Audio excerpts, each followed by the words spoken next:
ta première tarte. Ta première tarte, c'était...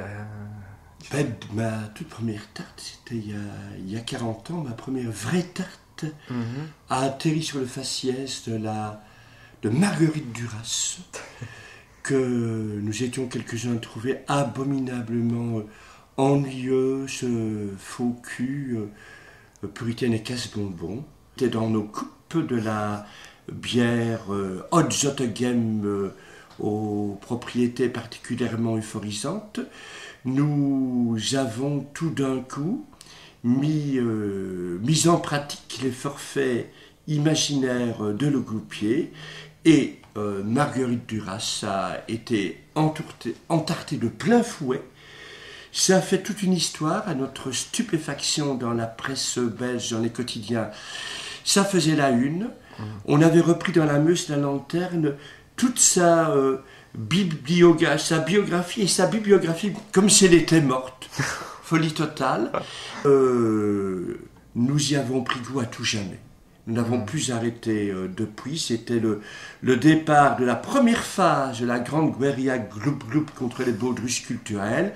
Puis nous sommes passés à la deuxième phase contre l'info faux cul personnifié par PPDA, par le PDG de la télévision publique France 2, France 3, Jean-Pierre Elkabbach, et par Hélène qui triomphait avec dans la crétinisante série Hélène et les garçons, entarté en plein forêt nationale, les deux pétroleuses étant dissimulées sous la Seine où elle plastronnait.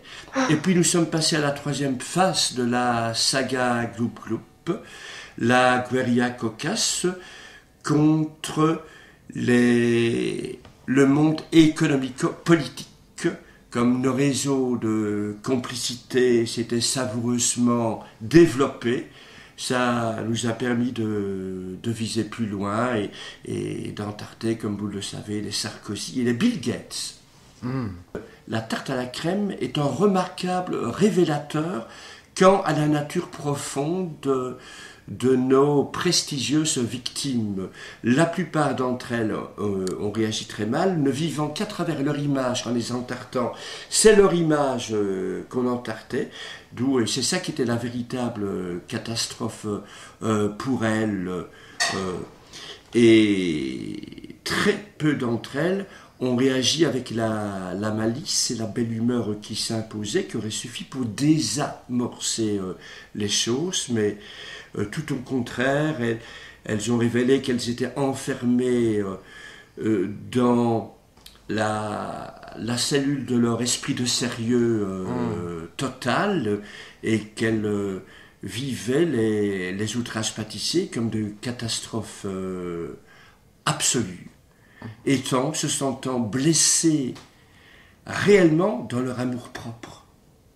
De leur amour-propre nombrilesque et m'as-tu vu et immodéré.